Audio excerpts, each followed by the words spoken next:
All right, time for a market update. Tonight, I want to do a more broad look at the market. We'll look at SPY, the triple Qs, and I also want to look at the bond market. And I also want to give you a stock that looks bullish here because not all things are looking grim. But with SPY, I think it's really simple right now. We are breaking out to new all-time highs. And while we're above this level here at 649, it's very difficult to time the exact top of a market. But one thing you will notice is we are starting to get a rising wedge into this new all-time high, which is a sign of exhaustion as price is getting higher and higher, but getting choppier and choppier, and the trend is starting to weaken. We're not getting that big separation in price anymore. We're really just chopping slowly higher, and that is creating that rising wedge. So while we are above 649, it is very unlikely the market can roll over. But if we break down below 649, I would be very quick to get risk off. So simply said, it is a bull trend until it's not above 649. And then if we break below 649, I would be very quick to get risk off as price is likely going to move quickly down. That's just the nature of a rising wedge. Typically, once the rising wedge breaks, if it does break down, it's going to be very quickly. Even though you were chopping up slowly, you will move down very quickly with that elevator down. So SPY above 649, it's completely fine to stay bullish here. But if we break down below it, be very quick to manage risk. And if we just zoom out and look at previous markets where we've done this, you can see back here before we had the March and April correction this year, that price was also getting very choppy and starting to wedge higher before that drop. And the one that I was thinking of that looks more like this was going all the way back to 2020 after we had the March 2020 crash. We also had this very powerful V-shaped recovery. As you can see, price was very quickly going back up to new all-time highs. And then as we are reaching this peak in early September, we did start to give a lot of that back. And that is just typically how these rallies work. It is very difficult to time that exact top, but when it does finally reach a top, you can see the market did a lot of congestion, and it took all the way out till the end of October before that congestion and consolidation was able to yield to higher prices and continue that bull trend. So even if the market goes sideways here, it is definitely at risk of reaching a peak like we had back in 2020. And one thing worth noting is during this very powerful rally, the Fed had cut rates to 0%, and there was a lot of money printing, injecting liquidity back into the market. And right now we're getting the exact opposite. So we don't have the rate cuts. We don't have the liquidity getting pumped back into the market, and we are running on fumes up here. So be very cautiously bullish, which is why I'm telling you to be quick to get risk off if we cannot hold above 649. While we're above 649, you can see all the price targets there that I have above at 655, 657, and then 661. And if we break below 649, we're very likely going down very quickly to at least test that support at 635. Now, next, I want to jump over to TLT, which is the bond market. This is the 20-year Treasury bond ETF. And the last time I was talking about TLT, I was saying this looked like an opportunity to start looking for long positions. And the idea here was that we would put a higher low in somewhere around 86 and then come break this high above 88. And as you can see, we are breaking out above 88. I can now delete that arrow now that we're getting the breakout. You don't need the arrow there. And you can see we are getting that higher low base into that higher high breakout above 88, which is telling you the longer term yield treasuries like the 20-year bond are starting to get money flows into them. And that is going to drop rates. And that is why the Fed is more than likely late to cut rates, because the bond market is already saying we should have had rate cuts by now. And typically by the time the Fed reacts, they're going to be late. And that actually could mean the economy is slowing down and we're heading into a recession. So if you don't hear people talking about recession, that is a huge red flag. It's usually when nobody is talking about the recession that we actually get it. And that's why we haven't had a recession yet, because people have been talking about it going all the way back into 2022. So we're now getting closer and closer to 2026, and it's more and more likely we're going into a recession next year. And that is strictly just reading the price action on the bond market. The bond market is very rarely wrong. And if the bond market is going into another powerful bull rally while TLT is above 88, that is definitely a sign that the Fed is already too late to cut rates and the damage is already done as the economy is slowing down. And that is something worth paying attention to. So on TLT, it's really just as simple as staying bullish while it's above 88. If it can stay above 88, the sky is the limit, because if you remember back, bonds got absolutely slaughtered in 2022, going all the way back to the previous all-time highs in 2020,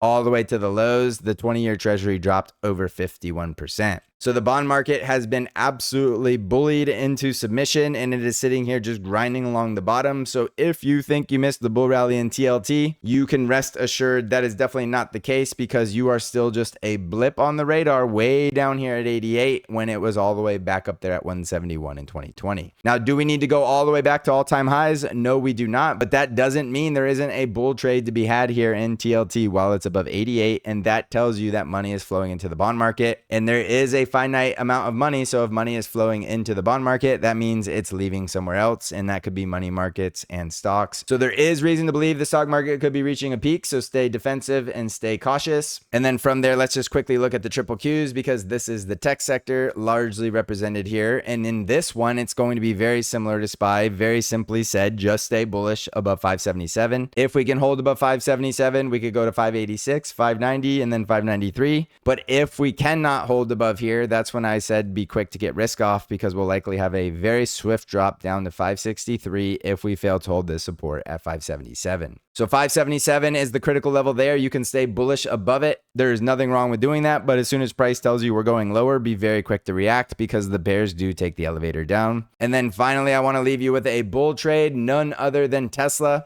Do not think for 1 second that you can't be bullish on Tesla because you think the market is going to go lower. The market is at all-time highs, and Tesla is still down 28% from the all-time high. So there is no strong correlation there. Tesla can go up while the indices go down, just like it went down while the indices went up. So there's no strong correlation there for direction, and that doesn't guarantee Tesla has to go higher. But what I like here in Tesla is if you look at this wedge that we've broken out of, we were consolidating into a choppy wedge, and we got the bull breakout and retest and the continuation higher. And this is a bullish pattern when price is breaking out of a wedge to the upward direction. That's telling you price is trying to go higher. And then if we just focus in on the price action, these are all higher low bases that are continuing to break out into higher highs. And that last higher high breakout will be the break above 352 and 363. If price starts breaking out above those levels, we are very likely going into the 390s and the 400 zone very quickly, which means we could be there as soon as early October. So I do think Tesla could be a long trade to consider. It's very low risk because you simply just need to manage your risk above the previous higher low at 328. If price starts coming down and breaking below 328, that's your sign to get risk off, because that means price is going lower. So price will do all of the talking for you on this trade. You don't have to guess. We already have the bullish condition. It is only a risk off look if Tesla starts breaking down below 328. Above 328, stay bullish on Tesla, because it's very likely going into this zone up here between 390 and 400. And then finally, just a quick checkup on our performance. We are currently up 25.17% year to date, sitting at brand new all-time highs, and we are absolutely crushing the market this year. And you could have this same exact performance, because this is my trade alert service called TSC Trade Alerts, where you get all of my buy and sell alerts for the exact percent allocations that I am trading for the TQQQ or the SQQQ. All you need to do is follow the trade alerts, and you can come absolutely crush the market with me. And this is the best way to trade alongside me if you want to do so. You can find out how to join my trade alert service by clicking on the link in the description of this video. So thank you for watching, everybody. Now go crush this market.